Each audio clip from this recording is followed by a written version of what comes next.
Hi guys, good morning. November 28, 2029 హిందూలోని editorial చూద్దాం. ఈ వీడియోలోకి వెళ్ళబోయే ముందు ఈ వీడియోని మీరు చివరి వరకు చూడండి. నచ్చితే లైక్ చేయండి, షేర్ చేయండి. మీరు ఏదైనా చెప్పాలి అనుకుంటే కింద కామెంట్ రూపంలో తెలియజేయండి.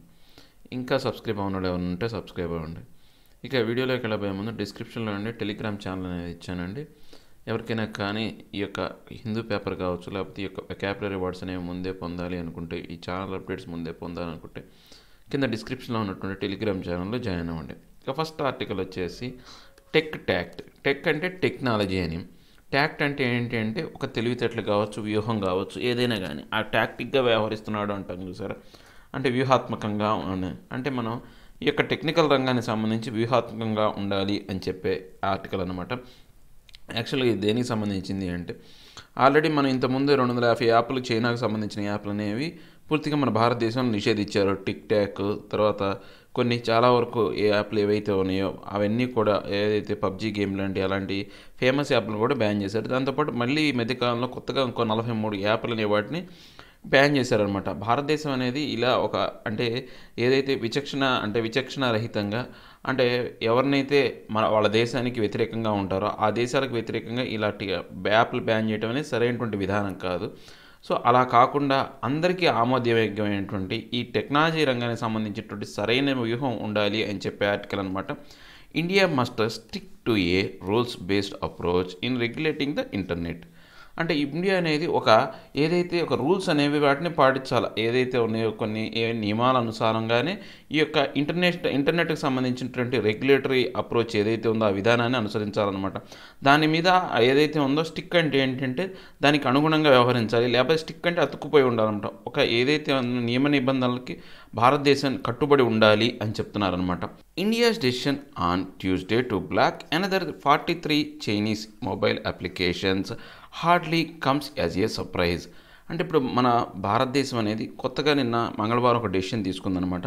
ఆ డెసిషన్ ఏంటి అంటే చైనాకు సంబంధించినటువంటి 43 మొబైల్ అప్లికేషన్స్ ఏవైతే ఉన్నాయో అవి అన్నీ కూడా బ్యాన్ చేసింది అనమాట. పూర్తిగా వాటిని నిలుబల్ చేసింది, బ్లాక్ చేసింది. సో ఇది ఏవైతే ఉందో ఎవరిని ఒక్కసారిగా అందరినీ ఆశ్చర్యానికి ముంచెత్తే విధంగా ఉందన్నమాట. Since June following escalations of tensions with China at the border, India has blocked over 250 Chinese mobile apps, a bunch at a time, on the grounds that they have been engaging in activities which are prejudicial to sovereignty and integrity of India, defense of India, security of state and public order. అంటే ఇప్పుడు ఎప్పుడైతే June నుంచి మనకు చైనాతో ఏంటంటే ఈ యొక్క border దగ్గర లైన్ ఆఫ్ యాక్చువల్ కంట్రోల్ దగ్గర ఏంటి అంటే కొంతవరకు ఈ యొక్క టెన్షన్స్ అనే ఉధృత పరిస్థితులు అనేవి ఎస్కలేట్ అంటే వృద్ధి చెందడం అనమాట. బాగా వృద్ధి చెందిన కారణంగా ఏంటంటే మన భారతదేశం అనేది అప్పట్లోనే ఒక 250 యాప్లు ఈ జూన్ నెలలోనే ఒక్కసారి మొబైల్ అప్లికేషన్స్ ఏదైతే ఉన్నాయో చైనీస్ సంబంధించినవి ఒక్కసారికి ఒక బంచ్ అనమాట, ఒక గుత్తిలాగా మొత్తం వాటిని బ్యాన్ చేసిందనమాట. ఏం కారణం చూపింది అంటే ఈ యొక్క యాప్లు ఏవైతే ఉన్నాయో భారతదేశానికి సంబంధించినటువంటి సార్వభౌమత్వాన్ని, సోవర్నిటీని, తర్వాత ఇంటిగ్రిటీని ఏదైతే అంటే ఏకత్వానికి సంబంధించిన దాన్ని పూర్తిగా హాని చూపే విధంగా, ప్రిజుడిషియల్ అంటే హాని చూపే విధంగా ఉన్నాయని, దాంతోపాటు ఈ యొక్క డిఫెన్స్ ఆఫ్ ఇండియా కావచ్చు, సెక్యూరిటీ ఆఫ్ స్టేట్స్ సంబంధించి పబ్లిక్ ఆర్డర్కి ఇవి అంతరాయం కలిగించే విధంగా ఉన్నాయి, వాటికి విఘాతం కలిగించే విధంగా ఉన్నాయని చెప్పేసి ఆ 250 యాప్లు మన భారతదేశం రద్దు చేసిందనమాట. The latest instance of apps blocking has come at a time when the two sides, while still talking, are struggling to come up with an agreement for a disengagement along the line of actual control. అంటే ఇప్పుడు ఈ యొక్క latest instance ఏదైతే ఉందో, ఇప్పుడు ఈ మధ్యకాలంలో ఏర్పడినటువంటి పరిస్థితులు ఏవైతే ఉన్నాయో ఈ 43 యాప్లు బ్లాక్ చేయడం అనేది ఎప్పుడు జరిగింది అంటే ఈ యొక్క బోర్డర్ దగ్గర ఇప్పటికీ ఏంటంటే కొన్ని చర్చలు జరుగుతున్నాయి అనమాట. ఈ యొక్క చర్చల మీద కొంతవరకు స్ట్రగుల్ అవుతూనే ఉన్నారు, ఇబ్బంది పడుతూనే ఉన్నారు అనమాట. దేనికి సంబంధించి ఒక అగ్రిమెంట్ రావడం కోసం, అంటే ఇక బలగాల ఉపసంహరణ, డిసెంగేజ్మెంట్ అనేది ఒకరి బలగాలు ఒకరు ఉపసంహరించుకోవడానికి కొన్ని చర్చలు అనేవి జరుగుతున్నాయి అనమాట. ఆ స్ట్రగుల్స్లో ఇప్పుడు లైన్ ఆఫ్ యాక్చువల్ కంట్రోల్ దగ్గర అలాంటి స్ట్రగుల్స్ ఉన్నప్పుడే మన భారతదేశం ఇలాంటి నిర్ణయం అనేది తీసుకుందనమాట. With the immensely popular TikTok and PUBG already blocked, this time it was the turn of the likes of LP Cashier, Snake Video, Chinese Social, Adore App and Alibaba Workbench to meet the same fate. అంటే ఇప్పుడు మనకు ఈ యొక్క ఇమ్మన్స్ అంటే చాలా అత్యధికమైన ఇమ్మన్స్లీ ఏంటంటే అత్యధికమైనటువంటి ఈ యొక్క ప్రాముఖ్యత కలిగినటువంటి ఈ యొక్క టిక్టాక్ యాప్ ఒకటి పబ్జీ యాప్ అనేది ఆల్రెడీ ఎప్పుడో బ్లాక్ చేసి పడేశారు వీటన్నిటిని. కానీ ఇప్పుడు ఈసారి ఏంటంటే అలాంటి స్థితికి అలాంటి యాప్లు ఏవైతే ఉన్నాయో కొన్ని యాప్లు ఏవైతే ఉన్నాయో ఈసారి వాటి లెక్క తేల్చారనమాట. ఏంటి అలీపే ఒకటి, అలీపే క్యాషియర్ ఒకటి, నెక్స్ట్ స్నేక్ వీడియో ఒకటి, తర్వాత చైనీస్ సోషల్ ఒకటి, ఎడోర్ యాప్ ఒకటి, నెక్స్ట్ ఆలీబాబా వర్క్ బెంచ్ అనే ఈ యాప్లన్నింటినీ కూడా వాటికి కూడా ఇలాంటి గతే పట్టింది. సేమ్ ఫేట్ అనమాట, ఇలాంటి గతే పట్టిందనమాట. China not for the first time either has charged India with using national security as an excuse to target Chinese apps. అంటే ఇప్పుడు చైనా అనేది ఇప్పుడు ఇలాంటి విషయాలకు సంబంధించి ఈ యొక్క ఏ అంశానికి సంబంధించిన ఇలాంటి ఏదైతే ఉందో నేషనల్ సెక్యూరిటీకి సంబంధించినటువంటి ఈ యొక్క టార్గెట్ చేయడం, ఈ యొక్క యాప్ను టార్గెట్ చేయడం ఇది ఫస్ట్ టైం ఏం కాదనమాట. ఇది ఫస్ట్ టైము లేకపోతే ఇంతకుముందు ఎప్పుడు చేయలేని పరిస్థితులు ఏం కాదు. నేషనల్ సెక్యూరిటీ ఎప్పుడు ఇలాంటి పరిస్థితులు అనేవి వస్తున్నాయి అనమాట. Zhao Lijian spokesperson of the Chinese foreign ministry has asked India to correct its discriminatory approach and avoid causing further damage to bilateral cooperation. So ఎవరైతే ఉన్నాడో జావో లిజిలియాన్ అనే ఇతను ఎవరంటే ఈ యొక్క ఫారెన్ మినిస్ట్రీకి సంబంధించినటువంటి స్పోక్స్ పర్సన్ అనమాట. అంటే ఫారెన్ మినిస్ట్రీ తరపున మాట్లాడే వ్యక్తి అనమాట. ఇతను ఏం చెప్పాడంటే భారతదేశం తన యొక్క వివక్షతా విధానాన్ని, డిస్క్రిమినేటరీ అంటే వివక్షతా విధానాన్ని సరిచేసుకోవాలి. ఇలాంటి దేనికి ఈ యొక్క మా చైనా వాటి యాప్ల మీద పూర్తిగా వివక్షత వ్యవహరిస్తుంది. అలా కనుక సరి చేసుకోకపోతే ఈ యొక్క డ్యామేజ్ అనేది ఈ యొక్క దౌత్యపరమైనటువంటి కోఆపరేషన్ సంబంధించిన దాంట్లో ఇంకా ఈ డ్యామేజ్ అనేది ఇంకా భయంకరంగా జరుగుతుంది. ఆల్రెడీ నాశనంగా ఉందంటే ఇద్దరి మధ్య ఈ యొక్క సరైనటువంటి సయోధ్య అనేది లేదు. ఇవి ఇంకా ఈ ఉన్న సయోధ్య కూడా పూర్తిగా దెబ్బతింటుంది అని చెప్పేసి ఆయన వార్నింగ్ ఇచ్చాడు అనమాట. China crying discrimination is ironical, it a version of the internet is tightly controlled and heavily censored and has been so for years. అంటే ఇప్పుడు మనకు చైనా ఏదైతే ఉందో ఇప్పుడు బాగా ఒకటే ఏడుస్తుంది, డిస్క్రిమినేషన్ అని చెప్పేసి. అంటే వివక్ష చూపిస్తున్నాను ఒకటే ఏడుస్తుంది. కానీ అదంతా కూడా పూర్తి విరుద్ధంగా, ఐరానికల్ అంటే విరుద్ధం అనొచ్చు, లేకపోతే వ్యంగ్యంగా ఉందన్నమాట. మనం చెప్పాలంటే చాలా వ్యంగ్యంగా ఉందన్నమాట. సో ఆ యొక్క దేశంలో వాళ్ళు అనుసరిస్తున్నటువంటి ఇంటర్నెట్ విధానం అనేది చాలా వరకు టైట్లీ కంట్రోల్డ్ అనమాట. చాలా వరకు కాదు, 100% కంట్రోల్డ్ అనమాట. వాళ్ళు ఎప్పుడు కూడా హెవీలీ సెన్సార్డ్ ఉంటాయి. అక్కడ ఫేస్బుక్ యాప్ నడవదు. తర్వాత ఈ యొక్క ఫేస్బుక్ అనేది అలా యొక్క ఇంటర్నెట్ యాక్సెస్ అనేది ఉండదు, యూట్యూబ్ అనేది ఉండదు. ఏవి కూడా పక్క దేశాల యొక్క యాప్లు ఏవి కూడా వాళ్ళు యాక్సెస్ చేయరు. అలాంటి వాళ్ళు ఏంటంటే డిస్క్రిమినేటరీ సెన్సార్ అని మాట్లాడటం అనేది చాలా వరకు వ్యంగ్యంగాను విరుద్ధంగాను ఉందన్నమాట. ఇది ఇప్పుడు జరుగుతుంది కదా, కొన్ని సంవత్సరాల నుంచి వాళ్ళు ప్రపంచంలో అన్ని దేశాల యాప్లని వాళ్ళు ఏం చేస్తున్నారు, పూర్తిగా బ్లాక్ చేస్తూనే ఉన్నారన్నమాట. There may not be much to argue against decisions made on the grounds of national security. కానీ ఇప్పుడు ఏంటి అంటే మనం ఏదైనా కానీ ఈ యొక్క నేషనల్ సెక్యూరిటీకి సంబంధించినటువంటి అంశాలకు సంబంధించి డిస్కషన్ కావచ్చు, ఆర్గ్యుమెంట్ వాదన కావచ్చు అనేది ఎప్పుడు జరగదన్నమాట. ఎవడైనా ఇది నాకు నేషనల్ సెక్యూరిటీకి ఇబ్బందిగా ఉంది అంటే దానికి ఆర్గ్యుమెంట్ అనేది ఇంటర్నేషనల్ కోర్టులో పోయినా లేకపోతే ఈ యొక్క ఇంటర్నేషనల్ సమాజంలో పోయినా కానీ ఎవరు పట్టించుకోరనమాట. But the question to ask is would this have come about if all was a hunky dory between the two countries. అంటే ఇప్పుడు ఏంటి అంటే ఇప్పుడు క్వశ్చన్ ఏంటి అంటే ఇప్పుడు వీళ్ళు తీసుకుంటున్నటువంటి నిర్ణయం ఏదైతే ఉందో ఆ పూర్తిగా వాళ్ళిద్దరి మధ్య ఈ యొక్క సయోధ్య హంకీ డోరీ అంటే ఏంటంటే ఒక మంచి అత్యున్నతమైన స్థానం కావచ్చు, లేక మంచి ప్రభావాన్ని కలిగించే విధంగా ఉందా లేదా అనేది ఇప్పుడు ఉన్నటువంటి క్వశ్చన్ అనమాట. In the short term it may be useful for India to use its a vast market for internet services as a leverage in its attempts to keep China in check at the border.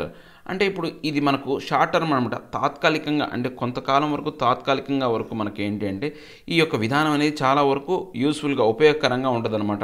ఎందుకని భారతదేశం అనేది తన యొక్క అత్యున్నతమైనటువంటి market, చాలా ఎక్కువ మొత్తంలో అతి పెద్ద మార్కెట్ అనమాట, వ్యాస్ట్ మార్కెట్ అనేది ఇంటర్నెట్ సర్వీసులో కలిగి ఉందన్నమాట.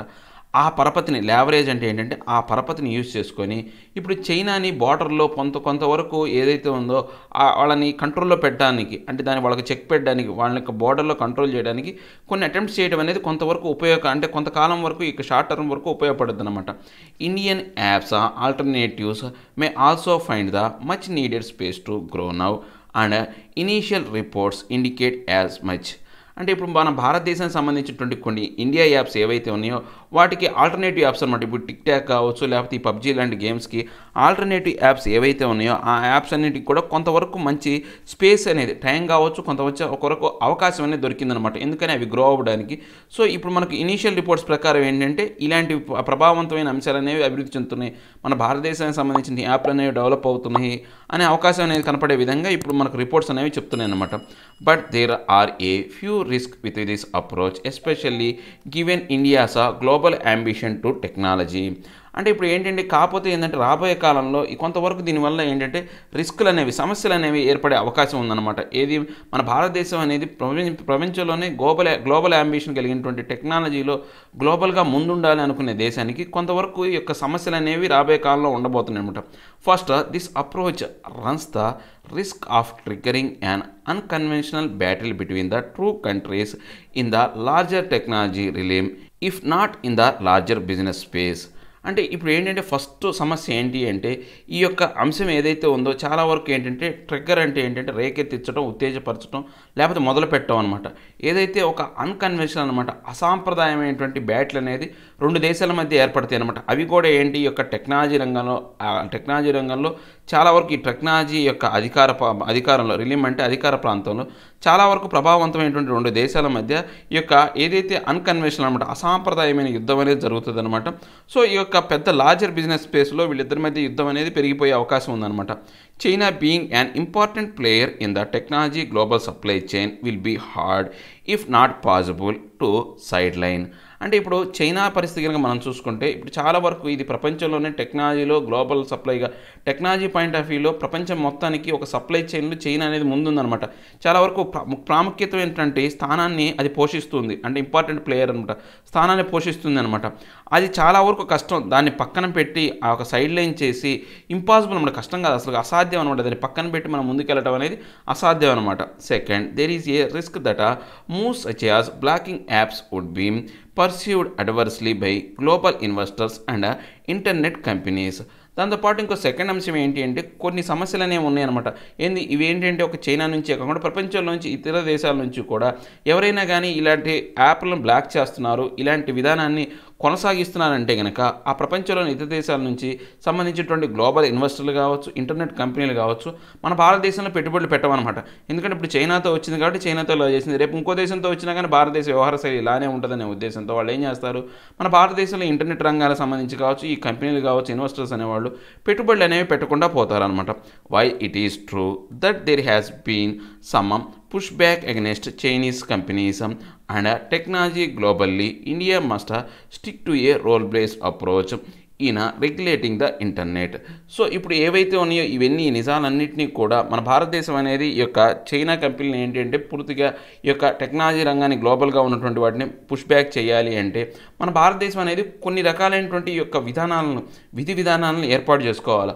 సో రెగ్యులేటరీ ఏదైతే ఇంటర్నెట్కి సంబంధించినటువంటి రెగ్యులేషన్స్ అనేవి తీసుకొచ్చి వాటికి అనుగుణంగానే ఇలాంటి ఏవైతే ఉన్నాయో ఇలాంటి యాప్లు కావచ్చు, ఇలాంటి విధానాలని పూర్తిగా బ్లాక్ చేయడం కావచ్చు, చేసే విధానాన్ని అవలంబించాలన్నమాట. There is a need to implement the long pending data protection law. అంటే ఇప్పుడు మనకు చాలా వరకు అంటే చాలా కాలం నుంచి పెండింగ్లో ఉన్నటువంటి డేటా ప్రొటెక్షన్ లా అనే ఒక చట్టం ఏదైతే ఉందో దాన్ని ఇప్పుడు ఇమ్మీడియట్గా ఇంప్లిమెంట్ చేయాల్సినటువంటి అవసరం అనేది ఏర్పడిందనమాట. It is also important to engage with the ecosystem and provide clarity on these issues as India has to win the technology battle as well.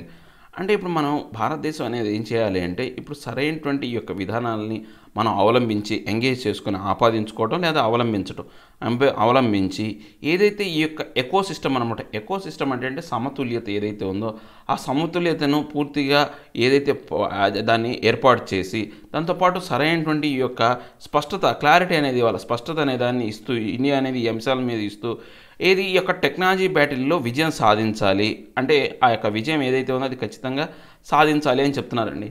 ఏం లేదండి, ఇక్కడ మన భారతదేశం అనేది ఈ యొక్క ఇంకో 43 చైనాకు సంబంధించినటువంటి యాప్లు అనే వాటిని రద్దు చేసింది. ఇప్పుడు చైనా యాప్ని రద్దు చేయడం అనే దాన్ని ఆ చైనాకి సంబంధించినటువంటి ఈ యొక్క ఎవరైతే ఈ యొక్క అంటే foreign affairs minister spokes person అనే అతను పూర్తిగా ఖండించాడనమాట. ఇలాంటి విధానం ద్వారా ఈ రెండు దేశాల మధ్య ఉన్న సంబంధాలు అనేవి ఇంకా క్షీణిస్తాయని చెప్పేసి ఆయన చెప్పాడనమాట. సో ఇలాంటి విధానం కాకుండా అంటే ఎప్పుడు పడితే అప్పుడు మనకు ఇష్టం వచ్చిన దేశాల మీద వివక్ష విధానంతో ఇలా మనం యాప్ని బ్లాక్ చేయడం కన్నా మనం ఏం చేయాలి, ఒక సరైనటువంటి విధానాన్ని తీసుకురావాలి. ఇలాంటి విధానం తీసుకురావడం వల్ల ఏంటంటే ఆల్రెడీ గ్లోబల్లో ఈ యొక్క టెక్నాలజీ రంగంలో చైనా అనేది పెద్ద సప్లై చైన్గా ఏర్పడింది. దాన్ని పక్కన పెట్టి మనం ముందుకెళ్ళటం అనేది అసాధ్యం, అంటే అసంభవం అని చెప్తున్నారు. దాంతోపాటు ఏంటి అంటే ఇప్పుడు ప్రపంచంలోని వేరే దేశాల నుంచి కూడా ఇలాంటి పరిస్థితులు ఉంటే పెట్టుబడులు రావు. అందువల్ల ఇలాంటి విధానం కాకుండా ఒక అందరికీ ఆమోదయోగ్యమైనటువంటి ఏదైతే ఉందో మన డేటాని జాగ్రత్త పరుచుకునే ఒక విధానాన్ని ఇంప్లిమెంట్ చేయాలి. అది కొంతకాలంగా డేటా ప్రొటెక్షన్ లా అనేది ఏదైతే పెండింగ్లో ఉందో దాన్ని కరెక్ట్గా ఇంప్లిమెంట్ చేసి ఇలాంటి విధానాలు కాకుండా సరైనటువంటి విధానాలు, అందరికీ ఆమోదయోగ్యమైనటువంటి విధానాలు అనుసరించాలని చెప్తున్నాను అనమాట. ఇది ఏం లేదండి, ఎవరికి కూడా సరైనటువంటి డేటా ప్రొటెక్షన్ ప్లాన్ అనేవి కానీ ఎవరు కూడా సరిగ్గా పెట్టరు. యాక్చువల్గా చెప్పాలి అంటే ప్రపంచంలోనే ఇప్పుడు సమస్య అంతా హ్యాకింగ్ అనేది వచ్చిన తర్వాత ఎంత మనం డేటా ప్రొటెక్షన్ చేసుకున్నా కానీ పోతూనే ఉంటుంది. సో దానికి సంబంధించినటువంటి రెగ్యులేషన్ యాప్స్ అనేవి ఉండాలి. కానీ వీళ్ళు అంటున్నారు కదా, ఒక అంశం చెప్తున్నారు, ఏది ప్రపంచంలోని ఇతర దేశ వాళ్ళు మన భారతదేశంలో పెట్టుబడి పెట్టరు అని చెప్పేసి. అది అసంభవం. ఎందుకంటే ప్రపంచంలోనే అత్యంత ఎక్కువ మార్కెట్ కలిగిన దేశం మన భారతదేశం.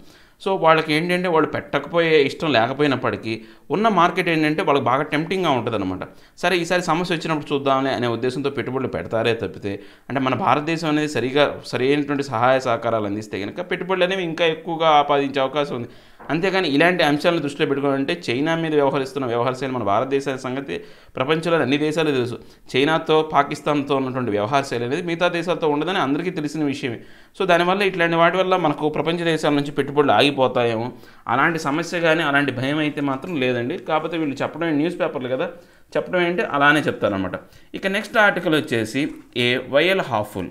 అంటే ఈ వైయల్ అంటే ఏంటంటే అండి, చిన్న గాజు సీసా అంటాం. మనకి ఏదైనా కానీ మనకు ఏదైతే ఇంజక్షన్లు కానీ ఏమైనా వచ్చినప్పుడు మనకు చిన్న చిన్న గాజు సీసాలు కంటైనర్స్లో ఉంటాయి, గాజు కంటైనర్స్లో ఉంటాయి. వాటిని వైవెల్స్ అంటారనమాట. హాఫుల్ ఇప్పుడు అది సగమే నిండుంది, అంటే హాఫుల్ అంటే సగం మాత్రమే నిండుంది అని చెప్తున్నాను అనమాట. Hasty and opacity will delay the availability of safe and efficacious vaccine. అంటే ఇప్పుడు హేస్టీ అంటే త్వరితం, అంటే తొందర పెట్టే విధానం ఒకటి. నెక్స్ట్ ఒపాసిటీ అంటే ఏంటి అంటే అస్పష్టత, పారదర్శకత లేకపోవడం అనమాట. ఈ ఒపాసిటీ అంటే ఏదైతే ఉందో అస్పష్టత అనేది ఈ రెండింటి కారణంగా ఏంటి అంటే మనకు కొంతవరకు ఏదైతే ఉందో నిదానం అయ్యే పరిస్థితుల్లో, డిలే అయ్యే పరిస్థితులు ఉన్నాయన్నమాట. దేనికి సంబంధించింది రక్షణాత్మకమైనటువంటి ప్రభావవంతమైనటువంటి వ్యాక్సిన్ అందుబాటులోకి రావాలి. అవైలబిలిటీ అంటే అందుబాటులోకి రావాలంటే కొంత సమయం పట్టే అవకాశం ఉంది. ఎందుకని మనం తొందరగా చేస్తున్నాము, ప్లస్ ఆ తొందర చేసే దాంట్లో స్పష్టత అనేది లేదు. ఈ రెండింటి కారణంగా వ్యాక్సిన్ అయితే వస్తుంది కానీ రక్షణాత్మకమైన దాంతోపాటు ప్రభావవంతమైనటువంటి వ్యాక్సిన్ రావాలంటే మాత్రం కొంత సమయం పడుతుంది అని చెప్తున్నారన్నమాట. ఇది దేనికి సంబంధించిన ఆర్టికల్? కోవిడ్-19 సంబంధించిన ఆర్టికల్. ఆల్రెడీ మన వ్యాక్సిన్ అనగానే ప్రస్తుతం మనకున్న సమస్య అదే కాబట్టి కోవిడ్-19 సంబంధించినటువంటి ఆర్టికల్ అనమాట. After a spate of successes in the vaccines being tested in human trials, there is now a blimp, a manufacturing defect in some batches of the trial vaccine being tested and marketed by AstraZeneca, which has partnered with the Oxford University Vaccine Group to test and market the CHAdOx1 nCoV-19 vaccine. అంటే ఇప్పుడు మనం కనుక చూస్తే ఇప్పుడు after స్పేట్ అనమాట చాలా వరకు ఏవైతే ఉన్నాయో ఒక సక్సెస్ఫుల్ స్పేట్ అంటే ప్రవాహం అనమాట. ఈ ప్రవాహం లాంటి ఈ యొక్క సక్సెస్ అనేవి మనం ఈ మధ్యకాలంలో ఈ యొక్క వ్యాక్సిన్ సంబంధించినటువంటి హ్యూమన్ ట్రయల్స్లో చూస్తున్నాం అనమాట. ఇప్పుడు మనకు ఈ యొక్క ఆక్స్ఫర్డ్ కంపెనీకి సంబంధించింది ఒకటి, తర్వాత ఈ యొక్క మోడర్నో కంపెనీ అనేది వ్యాక్సిన్ సంబంధించి అని చెప్పేసి రకరకాల ప్రవాహాలు మనం చూస్తున్నాం, విజయవంతమైనటువంటి ప్రవాహాలు చూస్తున్నాం. ఇప్పుడు ఆ ప్రవాహాల్లో ఏంటంటే ఒక వెలుగులాగా ఒకసారి ఒక బ్లంప్ వచ్చినట్టు వచ్చిందనమాట. ఇప్పుడు ఈ యొక్క మ్యానుఫ్యాక్చరింగ్ డిఫెక్ట్ అనేది ఒకటి ఏర్పడిందనమాట.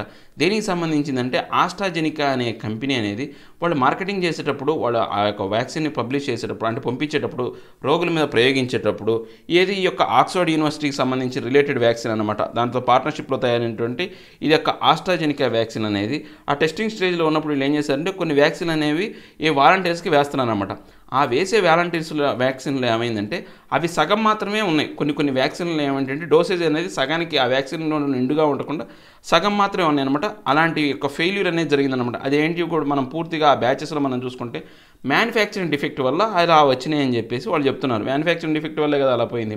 Some volunteers who were supposed to get 2 doses of vaccine a month apart got only half the required dose in one of the injections.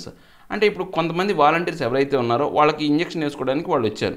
వాళ్ళకు 2 డోసులు అనేవి ఇవ్వాలి. ఎలా ఇవ్వాలా? ఒక నెల గ్యాప్లో ఏ మంత్ అపార్ట్ అనమాట. అంటే ఒక నెల కాలం వ్యవధిలో వాళ్ళకి 2 వ్యాక్సిన్లు ఇవ్వాలి. ఆ 2 వ్యాక్సిన్లో ఒక డోసు వచ్చేసి మనం చూస్తే కనుక సగం నిండిన బాటిలే వచ్చిందనమాట. ఫుల్ ఇంజెక్షన్ అనేది రాలేదన్నమాట. ఇంట్రిగ్యూయింగ్లీ the data suggests that the efficacy was 90% in half dose full dose subgroup than the 62% in the regular full dose group. అంటే ఇప్పుడు ఇక్కడ ఏంటి అంటే ఆశ్చర్యం, ఇంట్రిగ్యూయింగ్ అంటే రహస్యం, లేకపోతే రహస్యం బట్టబయలైతే వచ్చే ఆశ్చర్యం. ఈ రెండింటికి కూడా సేమ్ అదే మీనింగ్ వస్తుంది. ఇంట్రిగ్యూయింగ్ అంటే రహస్యాత్మకమైంది, ఆశ్చర్యాత్మకమైంది. ఆశ్చర్యం కలిగించే అంశం ఏంటంటే ఇక్కడ ఏదైతే హాఫ్ డోస్ ఏదైతే ఇచ్చారో ఆ ఇంజెక్షన్ తీసుకున్న వాళ్ళకి 90% అనేది పూర్తిగా ఆ యొక్క ఎఫికసీ అనేది, సామర్థ్యం అనేది కనపడింది. ఏదైతే 2 ఫుల్ డోసులు తీసుకున్నారో వాళ్ళకి 62% మాత్రమే సక్సెస్ రేట్ అనేది కనపడింది అనమాట.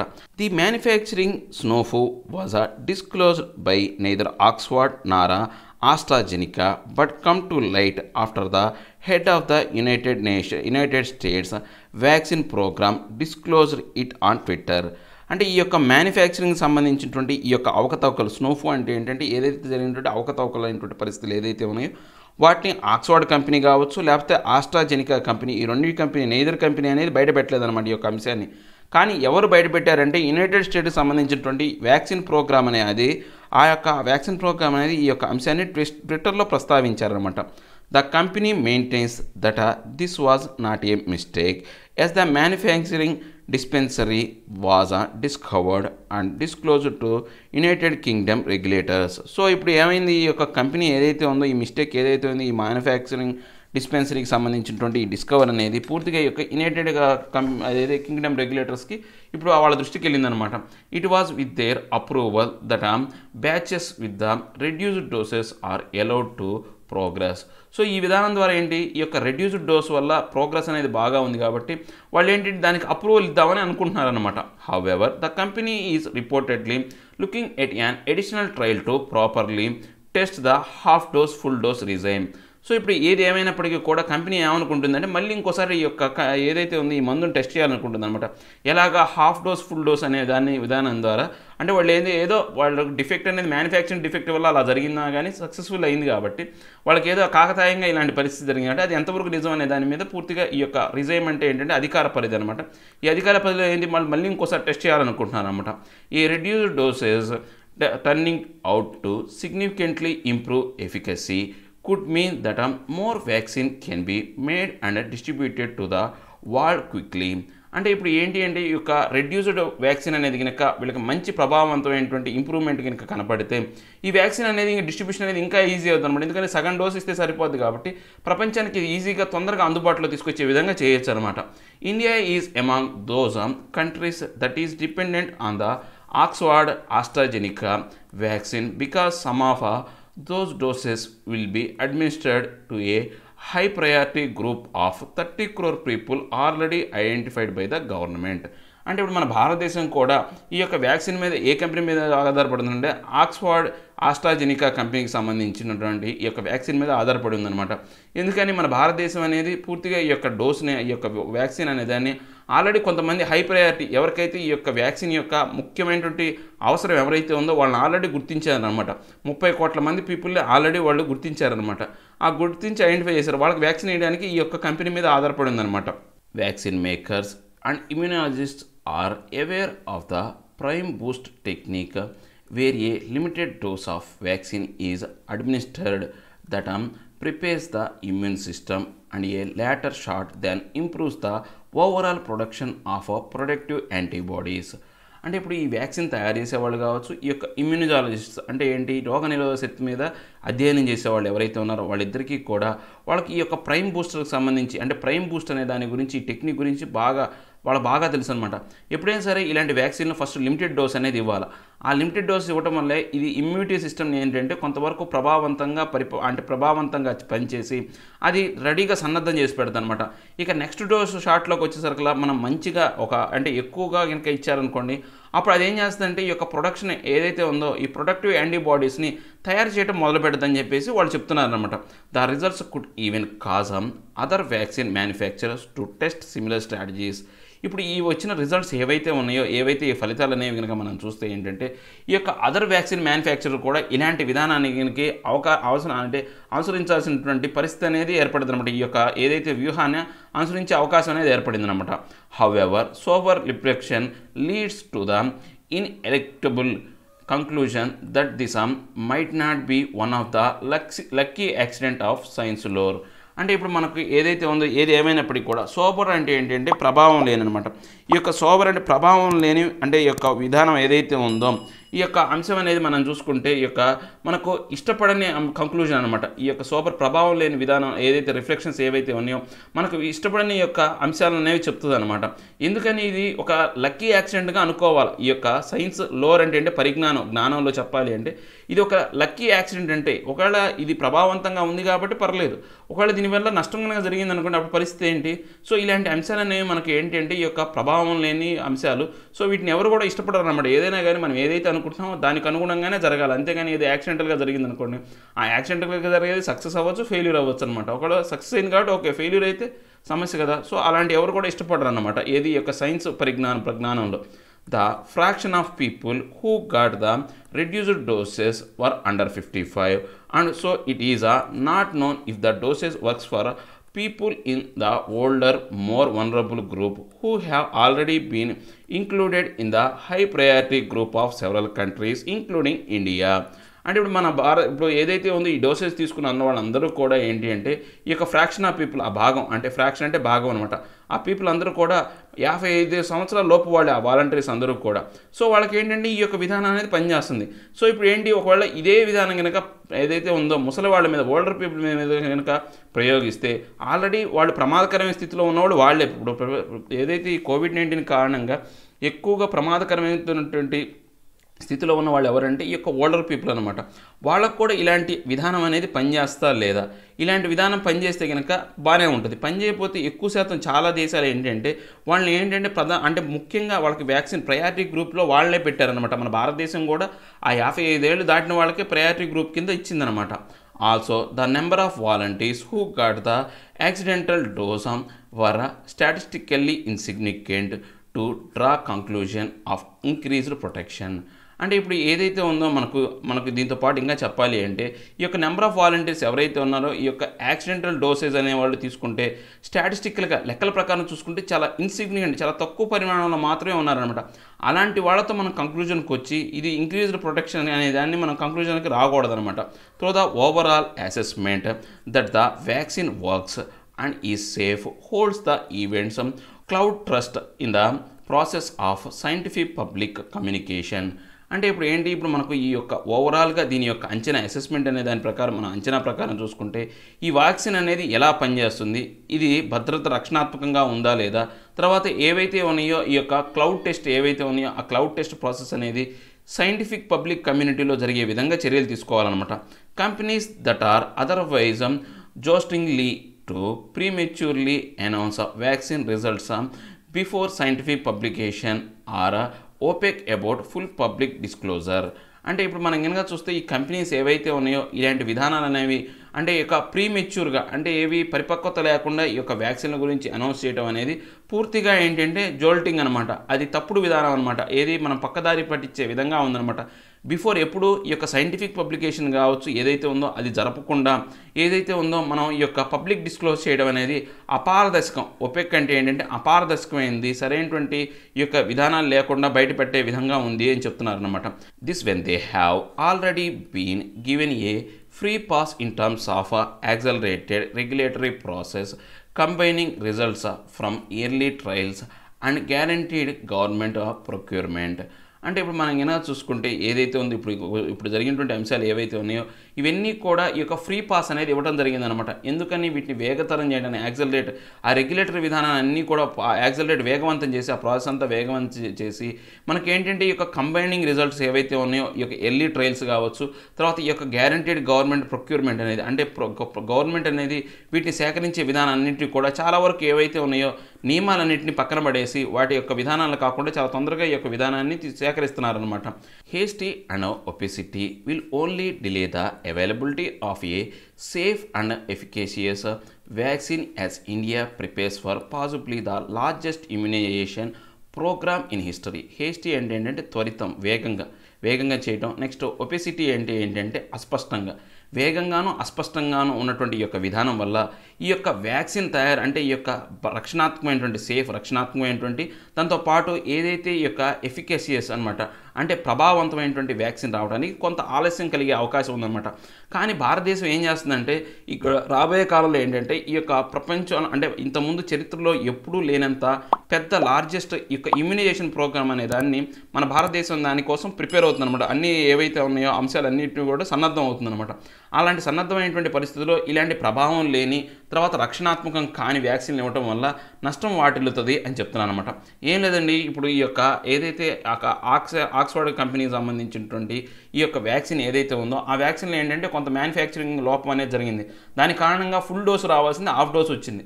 సో హాఫ్ డోస్ని ఏం చేశారో ఇచ్చినప్పటికీ కూడా అది ఫుల్ డోస్ ఇచ్చిన దానికన్నా ప్రభావవంతంగా 90% ప్రభావవంతంగా పనిచేసింది అనమాట. సో ఇప్పుడు ఏంటి ఈ యొక్క 90% ప్రభావవంతం పనిచేస్తే ఇప్పుడు ఈ యొక్క కంపెనీ మళ్ళీ ఏం చేస్తుంది, ఈ యొక్క రెండోసారి కూడా ఇలాంటి విధానం ద్వారా మళ్ళీ ఒకసారి టెస్ట్ చేయాలా, ఇది సరైందా కాదా అని చెప్పేసి చేస్తున్నారు. కానీ ఈ యొక్క సైంటిఫిక్ పరిజ్ఞానం ప్రకారం ఇలాంటి యాక్సిడెంట్ల వల్ల జరిగే మనకు లక్కీ యాక్సిడెంట్ అని చెప్పొచ్చు అనమాట దీన్ని. సో ఇలాంటి యాక్సిడెంట్ జరగడం అనేది ఎవరు కూడా ఆమోదయోగ్యమైంది కాదనమాట. సో ఇప్పుడు ఏంటి ఈ యొక్క టెస్టింగ్ కూడా మనకు జరిగింది ఎవరికంటే 55 సంవత్సరాల లోపు వాలంటీర్స్కే జరిగింది. సో 55 సంవత్సరాలు దాటిన తర్వాత ముసలి వాళ్ళు ఎవరైతే ఉన్నారో వాళ్ళే ఎక్కువగా ఈ యొక్క వ్యాధికి గురవుతున్నారు కాబట్టి వాళ్ళకి ఇది ఎంతవరకు ప్రభావంగా పనిచేస్తుంది అనేది ఎవరికీ తెలియదు అనమాట. సో ఇలాంటి విధానాలు అనేవి వల్ల ఏంటంటే మనం ఏది త్వరితగతిన కావచ్చు లేకపోతే ఈ యొక్క అస్పష్టత లేని ఈ యొక్క విధానాల వల్ల రాబోయే కాలంలో ఏంటంటే ఒక రక్షణాత్మకమైనటువంటి తర్వాత ప్రభావవంతమైన వ్యాక్సిన్ రావడానికి ఎక్కువ కాలం సమయం పట్టే అవకాశం ఉంది. కానీ మన భారతదేశం ఏం చేస్తుంది, దీనికి సంబంధించినటువంటి హిస్టరీలోనే చరిత్రలో అత్యంత పెద్దదైనటువంటి ఇమ్యునైజేషన్ ప్రోగ్రామ్ని కండక్ట్ చేస్తుంది అనమాట. ఇలాంటి విధానం ద్వారా ఏమవుతుంది, నష్టం జరిగే అవకాశం ఉండొచ్చు అని చెప్తున్నాను అనమాట. ఇవేంటి ఈరోజు నా హిందూ నట్టు ఆర్టికల్ ఎక్స్ప్లెనేషన్. నా ఎక్స్ప్లెనేషన్ మీకు నచ్చే ఉంటుంది అనుకున్నాను. నచ్చితే లైక్ చేయండి, షేర్ చేయండి. మీరు ఏదైనా చెప్పాలి అనుకుంటే కింద కామెంట్ రూపంలో తెలియజేయండి. ఇంకా సబ్స్క్రైబ్ అవ్వని వాళ్ళు ఎవరైనా ఉంటే సబ్స్క్రైబ్ అవ్వండి. Thank you very much.